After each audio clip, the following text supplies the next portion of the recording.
नमस्कार, मैं अंकित आपका स्वागत करता हूं यूपी न्यूज़ 24 आज की बात में। आज हम बात करने वाले हैं पश्चिम बंगाल के उस इतिहास की जहां अक्सर एक सवाल उठता है, बंगाल का सबसे बड़ा गुंडा कौन?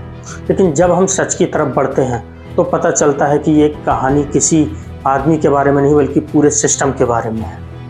भारत में राज्यों के राजनीति इतिहास में पश्चिम बंगाल की कहानी अलग है। 1960 के दशक में अंत से ही यहाँ कैडर आधारित राजनीति मजबूत होती चली गई। पार्टियां मजबूत थीं, संगठन मजबूत था और हर मोहल्ले हर ब्लॉक में उनका एक स्थानीय आदमी होता था। यही स्थानीय आदमी धीरे धीरे गली का नेता, पार्टी का फुट सोल्जर, स्थानीय दादा बन जाता था और यहीं पैदा हुआ बंगाल का सबसे खतरनाक सिस्टम था। सीपीएम ने बंगाल पर लगभग 34 साल तक शासन किया। इतिहासकारों का कहना है कि इस दौरान एक नई व्यवस्था विकसित हुई।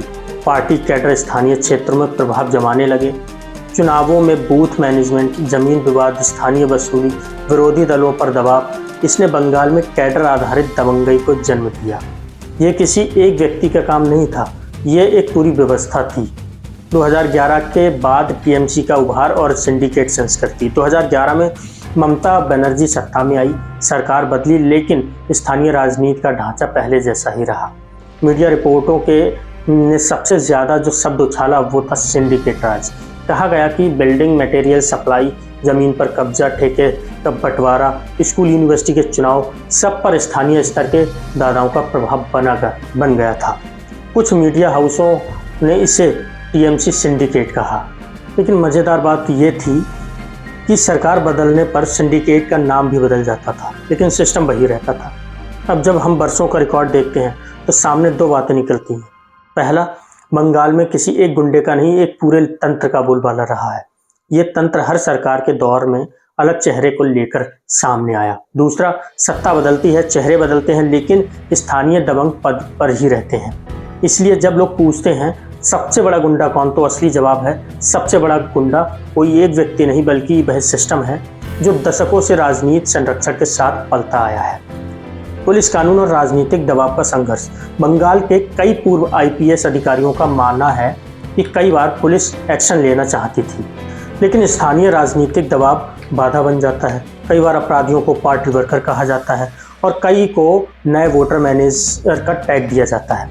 यानी कानून और राजनीति के बीच एक रस्साकसी हमेशा चलती रही।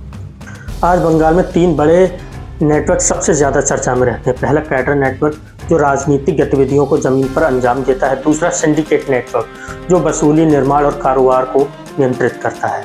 लोकल दादा नेटवर्क ये तीसरा है जो मोहल्ले क्षेत्र में अपना प्रभाव डालते हैं और इन सभी नेटवर्क के आधार पर सरकार, पुलिस, चुनाव और व्यापार का पालन होता है।